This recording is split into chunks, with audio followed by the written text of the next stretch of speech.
hermanos, tengo una propuesta. Como ya terminó el mes de mayo y ya hablamos de la familia, vamos a seguir la práctica que hemos venido teniendo por varios años, como es la de ir examinando libros de la Biblia, cartas de la Biblia o el Evangelio. Nosotros estuvimos tocando casi todo el año pasado el Evangelio de San Mateo y hasta el final, en eso gastamos casi 2 años. Y he pensado que toquemos algo del apóstol Pablo durante este mes y hasta donde el Señor nos ayude, y iniciar con la primera carta del apóstol Pablo a los Corintios. Entonces, prepare su Biblia en la primera carta del apóstol San Pablo a los Corintios. Cuando yo estaba comenzando en la vida cristiana, los pastores pegaban unos regaños en esa época, ¿no? Entonces decían, ¿y usted para cuando salió de la casa, para dónde iba? Para la iglesia. ¿Y a dónde está la Biblia? ¿Dónde está su Biblia? Y decían en esa época, no se avergüence de que lo vean con la Biblia. No se avergüence. No debemos de avergonzarnos de que nos vean con la Biblia. Y bueno, y así regañaban duro, hermano, para que uno aprendiera a ir con la Biblia a la iglesia, ¿no? Porque ese es nuestro texto. Muy bien. Entonces, vamos a tener lista nuestra Biblia ahí en 1 Corintios capítulo 1. Como ustedes ven, esta fue una carta que el apóstol San Pablo dirigió a una iglesia en la ciudad de Corinto. ¿Dónde queda la ciudad de Corinto? Era una ciudad costera en Grecia. Ahora, era una ciudad populosa, una ciudad costera y muy comercial, ¿no? Toda ciudad costera es comercial. Mucha gente pasaba por allí y todo esto. Pero era una ciudad griega. Por lo tanto, tenía toda la cultura griega. Y nosotros sabemos que los griegos tenían muchos dioses, tenían muchas creencias. Y también, pues, era una ciudad pagana, perversa, donde se practicaban muchos vicios, ¿no? El homosexualismo, la prostitución y muchas cosas terribles en esa ciudad. Tanto es así que en esa ciudad de Corinto se había construido un templo a la diosa Venus, o también llamada Afrodita, la diosa del placer sexual. Algunos dicen que era la diosa del amor, pero no el amor en buenos términos, sino del amor en términos eróticos. Y dicen los que han estudiado a fondo, los historiógrafos y toda esta gente, que allí habían muchas mujeres que servían a la diosa y muchas de ellas servían como prostitutas, pero era una prostitución que llamaban prostitución sagrada, no era igual a lo que se ve hoy. Entonces, el devoto de Venus iba al templo, escogía la que le gustaba y tenía sexo con ella y luego le pagaba, y con todo ese dinero se mantenía el templo, etcétera, etcétera. Prostitución sagrada, algo extraño para nosotros hoy. Pero mire usted que, siendo una ciudad bajo esas condiciones tan terribles, Dios permitió que por su gracia se formara una iglesia allí. Entonces el apóstol Pablo estuvo por allá predicando el evangelio un tiempo, luego regresó, y dicen que estando él en Éfeso, él escribió esta carta Primera a los Corintios, pues para formar la iglesia, para ayudarla a corregir errores, para enseñarle la doctrina de Cristo, para que leyeran esta carta en las comunidades, una carta inspirada por el Espíritu Santo, como nosotros ya hemos visto. De manera que aquí en esta carta, en el capítulo 1, versículo 1, entonces Pablo inicia su saludo. Y en ese saludo él nos habla de algo muy importante. Nos habla del llamamiento de Dios. Entonces leamos en primer lugar el saludo de Pablo a la iglesia en Corinto. Dice: Pablo, llamado a ser apóstol de Jesucristo por la voluntad de Dios, y el hermano Sóstenes, alguien de su equipo con quien él andaba. Ahora, Pablo reconoce que su ministerio como apóstol no le fue dado por los hombres, sino que fue un llamamiento de acuerdo a la voluntad de Dios. Es decir, fue en Dios quien lo llamó y lo hizo un mensajero de Jesucristo. Es la primera cosa que vemos aquí, ¿no? Dice él, Pablo, ¿llamado por quién? Llamado por Dios. ¿A qué? A ser apóstol de Jesucristo por la voluntad de Dios. Y así han sido todos los ministerios importantes en la vida de la iglesia. Es Dios quien llama a estos cargos. Y lo fue también en el Antiguo Testamento. En el Antiguo Testamento no existían pastores, estaban los sacerdotes en el templo. Pero los sacerdotes también eran llamados por Dios. Era un ministerio de honra. Nadie podía tomar ese ministerio, sino aquel a quien Dios le diera ese ministerio. Y en el Nuevo Testamento es lo mismo con los pastores y con todos los ministros de las iglesias. ¿No? Son llamados por Dios. Desde esta perspectiva, entonces, las iglesias, cuando nombran a alguien para algún ministerio, deben orar para asegurarse de que la persona en cuestión ha sido llamada por Dios.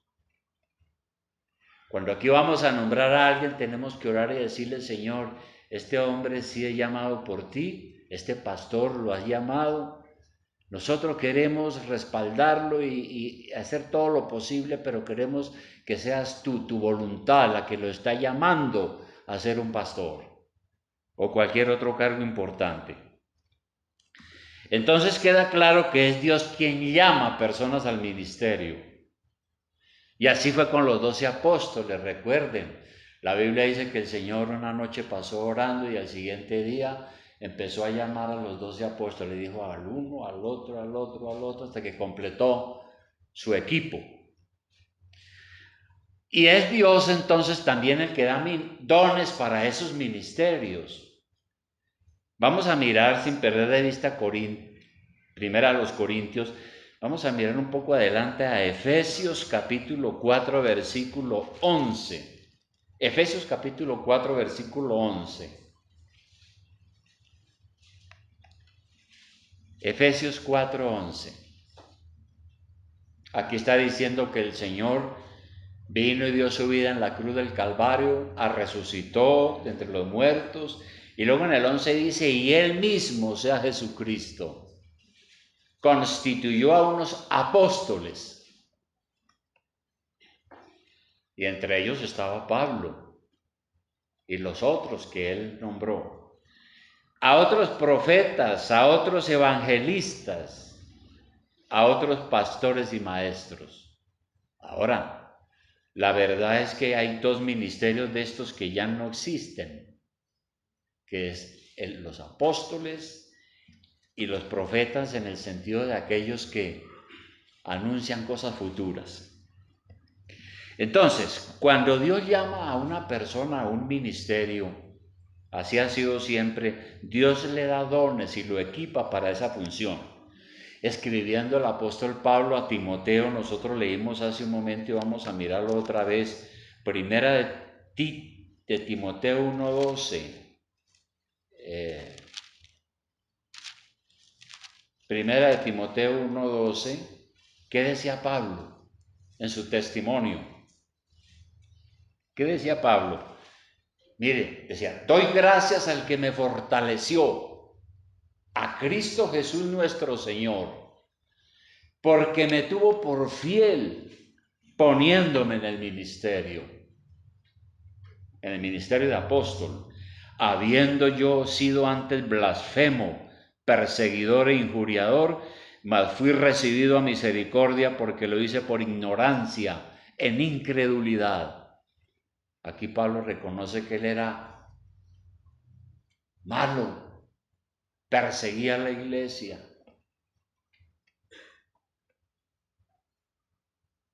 Era un inquisidor, pero dice Dios tuvo misericordia de mí y me puso en el ministerio. Entonces él reconoce plenamente que fue Dios quien tuvo esa misericordia, habiendo sido un hombre malo, perseguidor de la iglesia. Bien, yo quisiera hacer aquí una nota. En muchas iglesias hoy ha venido haciendo carrera la idea de que el apostolado, tal y como se dio hace 2000 años, es un ministerio que está vigente hoy. Y sobre todo en las iglesias carismáticas. Es curioso porque en el año de 1975, cuando yo me convertí a Cristo, no se hablaba de eso. Y últimamente han empezado algunos pastores a ponerse en el nombre de apóstol. Bueno, si lo que queremos decir con la palabra apóstol significa también mensajero. Si lo que queremos decir con esa palabra es que somos mensajeros de Cristo, bueno, toda la iglesia, todos somos mensajeros de Cristo en ese sentido. Pero si con eso lo que se quiere decir es que son apóstoles igual a Pedro, Pablo, Juan, ahí sí que hay un problema, ¿no? Entonces están diciendo eso. Y resulta que unos pocos llegan a ser apóstoles. Y entonces han convertido eso como si fuera un grado de ascenso. Entonces uno es pastor y de pronto, si hace ciertas cosas, llega a ser apóstol. Y aquí en la ciudad hay algunos pastores de estas iglesias grandes llamándose apóstoles. ¡Qué atrevimiento! Porque es que el apóstol es llamado directo por el Señor, como lo vimos ahora, como lo testifica Pablo. Soy apóstol por la voluntad de Dios. Ahora, un dato muy importante sobre eso del apóstol es que debemos tener en cuenta algo. La iglesia lleva sobre la tierra unos 2000 años, ¿no? Cuando la iglesia durante varios años al comienzo empezó a definir el canon, es decir, empezó a definir cuáles eran los libros y los escritos que debían formar el Nuevo Testamento, porque eran miles y miles que circulaban.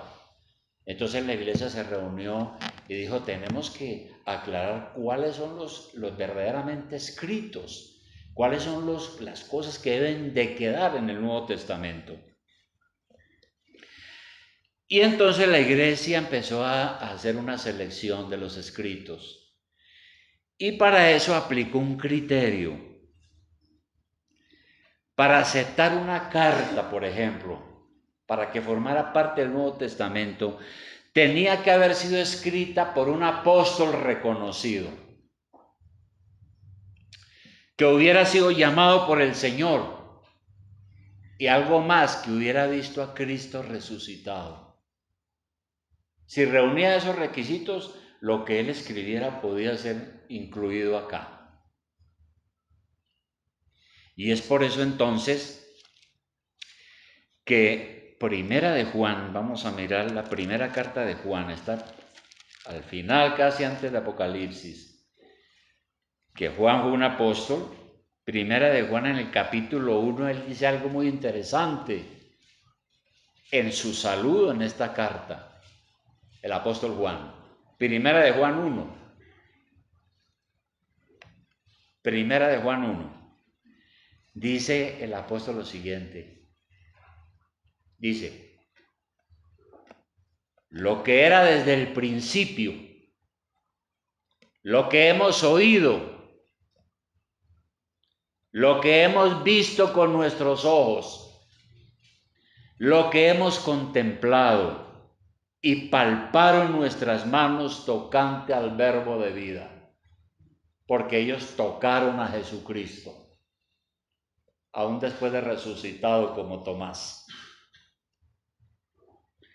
Porque la vida fue manifestada y la hemos visto, la vida de Jesucristo. Y testificamos y os anunciamos la vida eterna, la cual estaba con el Padre y se nos manifestó. Lo que hemos visto y oído, eso os anunciamos, para que también vosotros tengáis comunión con nosotros, y nuestra comunión verdaderamente es con el Padre y con su Hijo Jesucristo. Entonces mire usted el saludo del apóstol Juan. Es como si nos dijera, yo no le voy a escribir a ustedes un montón de paja. Les voy a hablar de lo que vieron nuestros ojos, de lo que contemplaron, de lo que contemplamos, de lo que tocaron nuestras manos. Vimos la vida y se manifestó en este mundo. Y la vida de Jesucristo. Pues bien, los apóstoles de ahora no pueden decir ni lo uno ni lo otro. Los apóstoles aquí en la ciudad, los que se llaman apóstoles, no pueden decir que vieron a Cristo resucitado, ni que fueron llamados directamente por el Señor. Por lo tanto, eso es falso. Ahora, nuestro Señor, después de haber resucitado, se presentó a varios discípulos y al último fue a Juan, el que escribió Apocalipsis también, ¿no? Se presentó vivo. Y voy a hacer una pregunta atrevida. ¿Y por qué no se nos presenta ahora el Señor? Porque uno lee en la Biblia que se presentaba después de resucitado ¿y por qué ahora no se nos presenta? Aunque los grupos carismáticos ven a Jesucristo frecuentemente, qué extraño. Pero, ¿por qué eso no se nos presenta? Juan 16, 7, 8. El Señor dice por qué. En Juan 16, 7, 8. En Juan 16, 7, 8, el Señor le está hablando a sus apóstoles, a sus discípulos, antes de ser crucificado. Y el Señor dice, pero yo os digo la verdad, dice Jesús, os conviene que yo me vaya. ¿Para dónde? Pues va a ser crucificado y va a ir al Padre. Os conviene que yo me vaya, porque si no me fuese, el Consolador.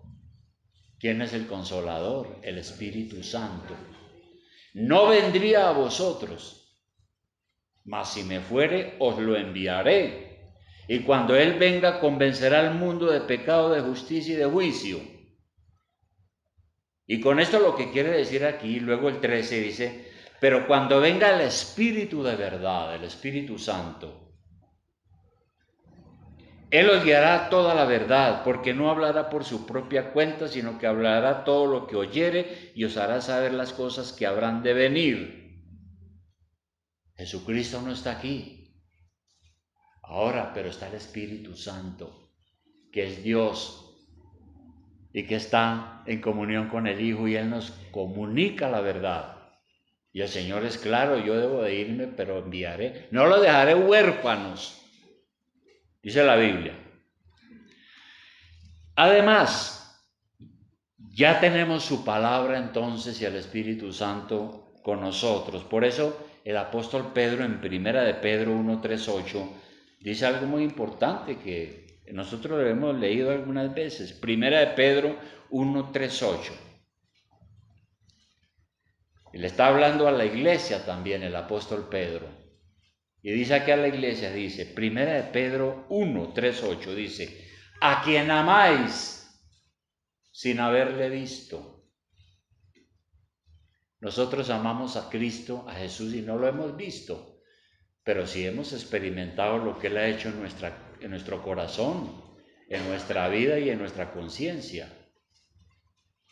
Pedro dice, a quien amáis sin haberle visto, en quien creyendo, aunque ahora no lo veáis, os alegráis con gozo inefable y glorioso, obteniendo el fin de vuestra fe, que es la salvación de vuestras almas. Bien, todo eso, hermano, para decir que este asunto de ser apóstol es una cosa muy seria, ¿no? Entonces, la primera cosa que Pablo dice es que él fue llamado, dice él aquí como leímos, a un ministerio específico, ser apóstol. Luego dice otra cosa, fue llamado ¿a qué? A una vida santa. Vamos a leer ahora el versículo 2 de Primera de Corintios, donde estamos, donde iniciamos. Y vuelvo y leo el primero, dice, Pablo llamado a ser apóstol de Jesucristo por la voluntad de Dios. Y el hermano Sóstenes. 2, a la iglesia de Dios que está en Corinto, a los hermanos que habían allí formando la iglesia, a los santificados en Cristo Jesús, es decir, llama a los hermanos santificados, llamados a ser santos con todos los que en cualquier lugar invocan el nombre de nuestro Señor Jesucristo, Señor de ellos y nuestro. Entonces aquí Pablo dice que la iglesia, los miembros de la iglesia, los cristianos son santificados en Cristo Jesús, porque fueron salvos. Y ese llamamiento a la santidad es un llamamiento que el Señor hace, no solamente a los apóstoles lo hizo, sino a todos nosotros hoy, a cada uno de nosotros. Cuando una persona cree en el Señor Jesucristo y recibe el Espíritu Santo, en ese momento es santificado. Nosotros somos santificados. Eso no quiere decir que somos perfectos, que nunca pecamos, porque la palabra santidad no quiere decir eso, quiere decir es que ahora pertenecemos a Dios, aún con todos nuestros defectos. A los ojos de Dios, entonces, todo cristiano es un santo, porque ya ha sido justificado por la sangre de Cristo, ha sido perdonado, apartado para Dios, ¿no? Ya lo es. Sin embargo, dice aquí que es llamado a ser santo, como si hubiera algo en el futuro. Ya lo es, pero también es llamado a ser santo. Y lo que quiere decir es que la santidad es un proceso que continúa toda la vida. Entonces, yo creo en el Señor de todo corazón, me arrepiento, viene el Espíritu Santo a mi corazón, cambia mi vida, me santifica, pero se inicia una carrera donde todos los días yo estoy creciendo en santidad.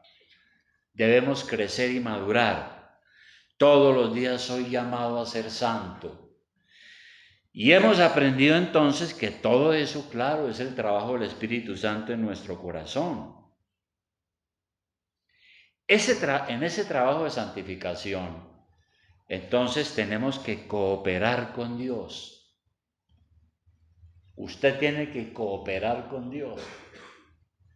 Antes de usted ser una persona salva y santificada, usted pecaba y no le importaba, ¿no? Pero cuando ya usted conoció a Cristo y de verdad lo experimentó en su corazón y experimentó la gracia de Dios, entonces se dio cuenta que hubo una obra en su vida y de ahí en adelante entonces usted tiene que empezar a cooperar con Dios. Eso lo dice Pablo en 2 de Corintios capítulo 7. 2 de Corintios capítulo 7, la siguiente carta.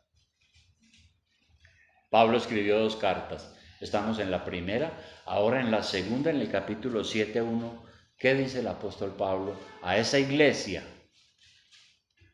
Le dice a la iglesia en esta parte, Así que, amados, le dice a los cristianos y nos dice a nosotros también hoy, así que, amados, puesto que tenemos tales promesas, ¿cuáles promesas? Pues las promesas de la vida eterna, de la salvación y todas las cosas. Puesto que tenemos tales promesas, limpiémonos de toda contaminación de carne y de espíritu, perfeccionando la santidad en el temor de Dios. Aquí el apóstol dice que es su responsabilidad limpiarse de toda contaminación en el cuerpo y en el alma, de toda contaminación del pecado, ¿no? ¿Y eso qué significa entonces? Que eso es un proceso continuado, ¿no? En el cual tenemos que esforzarnos todos los días para ir madurando y creciendo en santidad y diciéndole, Señor, mire, yo todavía tengo estas fallas, tengo este pecado, por favor, Señor, santifíqueme más y más. Deme el poder para renunciar a eso que no sirve en mi vida. Eso es limpiarse uno de toda contaminación de carne y del espíritu. Y luego dice la manera de hacerlo. ¿Cómo lo podemos hacer? Dice, perfeccionando la santidad en el temor de Dios. Usted tiene que tener temor de Dios, porque el temor de Dios es lo que nos ayuda a perfeccionar la santidad. Si uno no tiene temor de Dios, no le importa pecar. Y tampoco tiene miedo del castigo de Dios, ni de nada. Pero si uno tiene el temor de Dios, como todo cristiano debe tener temor de Dios, pues va a trabajar en su propia santidad, porque ese temor de Dios lo frena para pecar. Así que, apreciado hermano, usted es responsable de ese crecimiento en la santidad, en la madurez espiritual, porque Dios lo ha llamado a ser santo. Dios nos ha llamado a ser santos. Bien, y volvamos a 1 Corintios otra vez, donde estamos. En la introducción de la carta, Pablo sigue diciendo que ese llamamiento es por gracia. Es un llamamiento por gracia. Dice en el versículo 4, gracias doy a mi Dios siempre por vosotros, o sea, por la iglesia, por la gracia de Dios que os fue dada en Cristo Jesús, porque en todas las cosas fuisteis enriquecidos en Él, en toda palabra y en toda ciencia, así como el testimonio acerca de Cristo ha sido confirmado en vosotros, de tal manera que nada os falta en ningún don. Hasta ahí. Vamos a dejar ahí. Él dice, gracias a Dios, a mi Dios, por la gracia que el Señor les ha dado. Y eso quiere decir entonces que ese llamamiento que Dios nos hace, no lo hace porque Él ve en nosotros algo especial. No es que el Señor dice, no, fulano de tal, cómo es de sufrido, cómo ha sufrido, esa familia cómo ha sufrido, y él tiene un corazón tan bueno desde nacimiento, yo lo voy a llamar. Eso no dice la Biblia. Dice lo contrario, dice que Dios nos llamó no porque vio algo especial en nosotros, Dios no vio sino pecado en nosotros. Él nos llamó fue por su gracia, por su misericordia, dándonos aquello que no merecemos. Ninguno de nosotros merece la salvación, mereces el infierno por el pecado, pero en su gran amor el Señor nos ha salvado.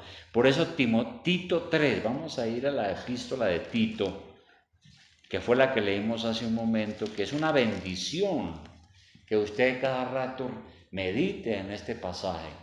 Tito capítulo 3, versículo 5. Tito 3, 5. Dice lo siguiente, hablando del Señor, leemos desde el 4. Pero cuando se manifestó la bondad de Dios, nuestro Salvador, y su amor para con los hombres, nos salvó no por obras de justicia que nosotros hubiéramos hecho, no porque usted iba a misa o iba a culto o hacía rezos o hacía peregrinaciones o hacía obras de caridad. No fue por eso que Dios lo salvó, sino por su misericordia, por el lavamiento de la regeneración y por la renovación en el Espíritu Santo, el cual derramó en nosotros abundantemente por Jesucristo, nuestro Salvador, para que justificados por su gracia viniésemos a ser herederos conforme a la esperanza de la vida eterna. Fue así, ¿no? Entonces, Dios nos llama a esta salvación, nos llama a ser santos. Y también el Señor nos da su gracia salvadora, por supuesto, y también esa gracia viene acompañada de dones. Volvamos a 1 Corintios otra vez. Esa gracia de Dios viene acompañada de dones espirituales. Por eso aquí, en el versículo 5, Pablo dice a la iglesia y a nosotros: porque en todas las cosas fuisteis enriquecidos en Él, o sea, en Cristo, en toda palabra y en toda ciencia. Entonces, aquí Pablo dice que la iglesia, que Dios enriqueció la iglesia, pero no materialmente, sino en palabra y en ciencia.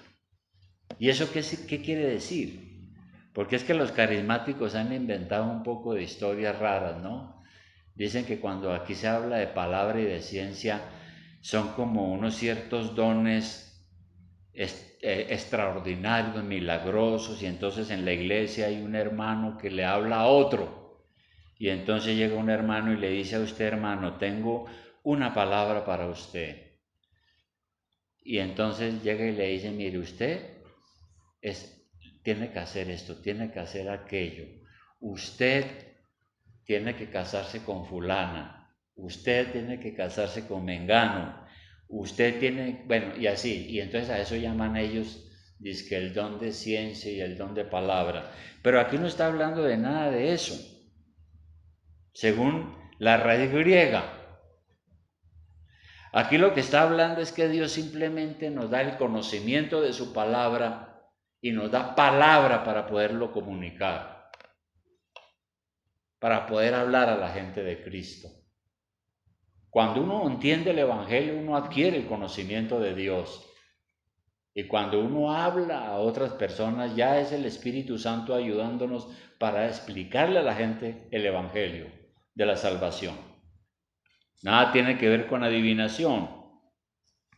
Pero resumiendo, el Espíritu Santo, dice aquí Pablo, que lo había dotado del conocimiento para que él pudiera comunicar el Evangelio también. Aquí en Efesios 1:17, vayamos a Efesios, hay otro versículo muy interesante sobre eso que hace Dios en nosotros.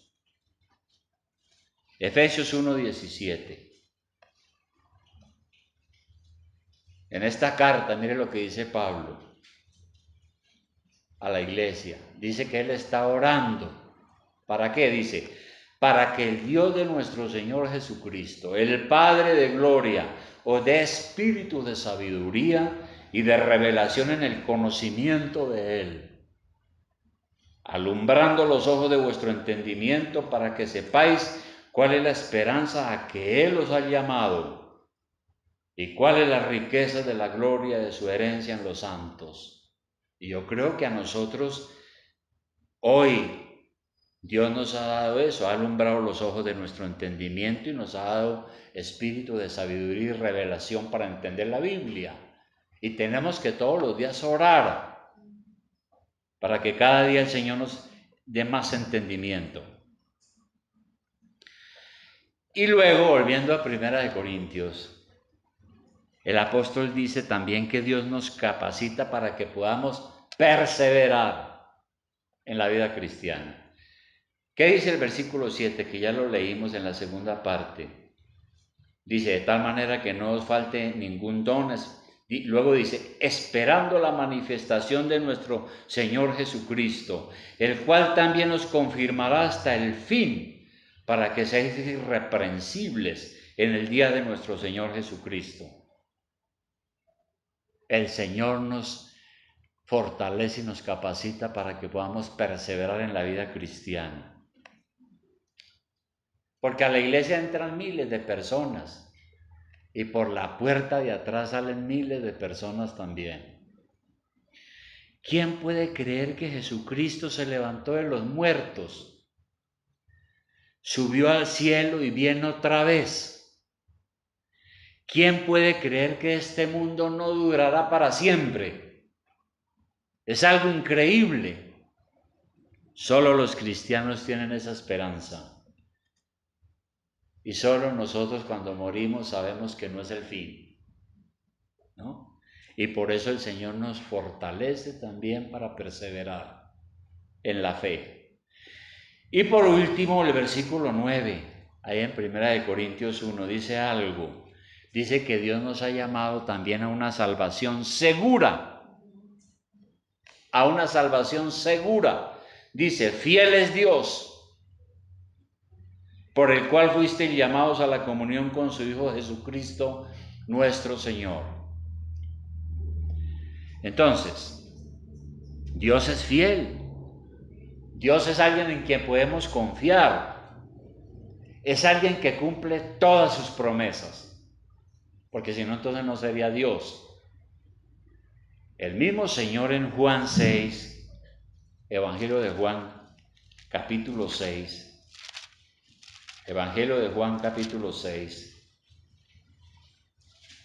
En el versículo 37, mire lo que dice. Es una belleza de versículo. Grábeselo, hermano. Juan 6:37. Dice, el Señor está hablando, está en su ministerio, no ha sido crucificado, claro, todavía, y dice, todo lo que el Padre me da vendrá a mí. ¿Qué está diciendo el Señor ahí? Que todo el que cree en Él, todo el que el Padre ha escogido, todo aquel al que el Padre llama, viene a Cristo. Viene porque viene a Cristo, arrepentido y a pedirle perdón al Señor y a entregar su vida al Señor. Todo lo que el Padre me da vendrá a mí, y el que a mí viene no le echo fuera. ¿Por qué yo llegué a Cristo? Porque el Padre me llevó a Cristo. Oró en mi corazón con el poder del Espíritu Santo y me llevó a Cristo. Y me abrió los ojos para que tuviera fe y viera que en verdad Dios es Dios. Y pude creer. De manera que si el Señor ha hecho todas esas promesas, el Señor las va a cumplir. Por eso también ahí en Juan, en el capítulo 10, versículo 27, él dice algo. Juan 10, 27. Otra belleza de versículo. Juan 10, 27. Mire lo que dijo el Señor, dice, mis ovejas oyen mi voz. ¿Y cuáles son las ovejas? Aquellos que el Padre lleva a Cristo y le dice, mire, estos son los que yo estoy llamando a la salvación. Muera en la cruz por ellos, para que reciban el perdón de los pecados. Entonces, el Señor dice, mis ovejas oyen mi voz, es decir, escuchan la palabra de Dios, y yo las conozco y me siguen. Claro, nuestro Señor nos conoce desde antes de la fundación del mundo. Dice, y yo les doy vida eterna, y no perecerán jamás, ni nadie las arrebatará de mi mano. Mi Padre que me las dio es mayor que todos, y nadie las puede arrebatar de la mano de mi Padre. Por eso decimos que esta es una salvación segura, porque fiel es el que llama. Cuando Dios llama, el hombre responde. Y nosotros podemos perseverar y mantenernos en la vida cristiana, entonces, no por nuestras propias fuerzas, sino por la gracia de Dios que nos ha llamado. Y hablando de esa seguridad, finalmente, Romanos 8:30. Romanos 8:30. Romanos 8:30. Mire lo que dice el apóstol aquí, que es contundente sobre lo que estamos diciendo. Romanos 8:30 dice, y a los que predestinó, la Biblia dice que nosotros somos predestinados. ¿Qué le vamos a hacer? A mucha gente no le gusta. Pero ¿y qué podemos hacer si es la palabra de Dios? A los que predestinó, a estos también llamó, que es de lo que hemos estado hablando. Y a los que llamó, a estos también justificó, porque al ir a Cristo, la sangre derramada en la cruz los limpia de toda maldad. Y a los que justificó, a estos también glorificó, porque eso es lo que nos espera, la glorificación. Y luego en el versículo 8:30, sigamos leyendo ahí. A esto también glorificó, dice, ¿qué pues diremos a esto? Si Dios es por nosotros, ¿quién contra nosotros? Si Dios está con nosotros y somos sus hijos, sus ovejas, y Él nos llamó y pertenecemos a Él, ¿quién puede vencernos? 32 dice, el que no escatimó ni a su propio Hijo, sino que lo entregó por todos nosotros, ¿cómo no nos dará también con Él todas las cosas de la salvación, ¿no? ¿Quién acusará a los escogidos de Dios? Nadie, porque Dios es el que justifica, el que nos ha perdonado. ¿Quién es el que condenará? Cristo es el que murió por nosotros, más aún el que también resucitó, el que además está a la diestra de Dios, el que también intercede por nosotros. ¿Quién nos separará del amor de Cristo? ¿Qué nos separará del amor de Cristo? ¿Tribulación? Es decir, problemas terribles en la vida que nos puedan pasar, tribulación. ¿Eso nos separará del amor de Cristo? ¿O angustia, o persecución, o hambre, o desnudez, o peligro, o espada? Es decir, el peligro grave. Y el 37 dice antes, en todas estas cosas somos más que vencedores por medio de aquel que nos amó. Y luego dice el 39 para avanzar, dice, ni lo alto, ni lo profundo, ni ninguna otra cosa creada nos podrá separar del amor de Dios que es en Cristo Jesús, Señor nuestro. Porque fiel es el que llama. Y nos ha llamado el Padre Celestial. Y todo eso forma parte de lo que la Biblia llama la comunión con el Hijo. Nosotros hemos sido llamados a la comunión con Jesucristo, nuestro Señor y Salvador. Por eso dice, fiel es Dios, por el cual fuiste llamados a la comunión con su Hijo Jesucristo, nuestro Señor. Conclusión, hermanos.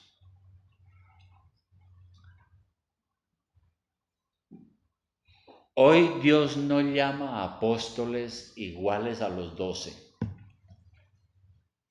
No hay apóstoles al estilo de Pedro, de Juan, de estos apóstoles. No los hay. El que diga eso está mintiendo. Ese ministerio tan especial cumplió su función cuando se estaba fundando la iglesia. Por eso los apóstoles que el Señor llamó son el fundamento de la iglesia. Cumplieron su función. Ya no existe. Por eso decimos que no se deje engañar. Hoy Dios llama es pastores a su servicio para que edifiquen la iglesia. Eso sí sigue. Ese ministerio no se va a acabar. Dios necesita de pastores y maestros que edifiquen la iglesia. Y por eso los llama. Dios nos llama hoy a una vida santa, como ya lo vimos. Pablo dijo, ustedes son santificados en Cristo Jesús y llamados a ser santos también en el futuro. Para ello tenemos que tener temor de Dios y arrepentirnos de nuestros pecados todos los días. Si uno tiene un pecado, uno no puede llegar y hacerse el ciego con el pecado y de todas maneras venir a la iglesia con la Biblia y tal, y a veces tomar la cena del Señor y todavía no ha confesado su pecado. Hay que tener temor de Dios. Y eso es todos los días. La palabra declara con absoluta seguridad que si Dios lo ha llamado a usted, es porque usted ha sido escogido por Él, por Dios. Usted es una oveja del rebaño de Dios y por tanto tiene una salvación asegurada. Jesús dijo, mis ovejas oyen mi voz y me siguen, y yo le doy vida eterna y nadie me las va a quitar. Hermano, nosotros somos conscientes de esto. ¿Usted es consciente de todas estas cosas? Que Dios lo ha llamado con llamamiento santo para que usted sea santo, que tenemos una gran responsabilidad. ¿Cuál? Tenemos que perfeccionar la santidad en el temor de Dios. Por eso Pablo dice, limpiémonos de toda contaminación en el cuerpo y en el alma. Para ello entonces hay que orar sinceramente al Señor y ser obediente para que el Espíritu Santo haga el trabajo en nosotros. Para que el Espíritu Santo haga ese trabajo poderoso en nuestras vidas. Y entonces por eso yo pregunto, ¿no? Si somos conscientes de eso, si usted es consciente, porque eso es la vida cristiana. Eso es. Lo demás es mentiras, hermano. Por eso finalmente aquí en Hebreos dice, seguid la paz con todos y la santidad sin la cual nadie verá al Señor. No hay cristiano que no sea santo. Y no hay cristiano que no esté creciendo en la santidad. Y no hay cristiano que no sea una oveja. Y fiel es Dios. Vamos a orar, hermanos.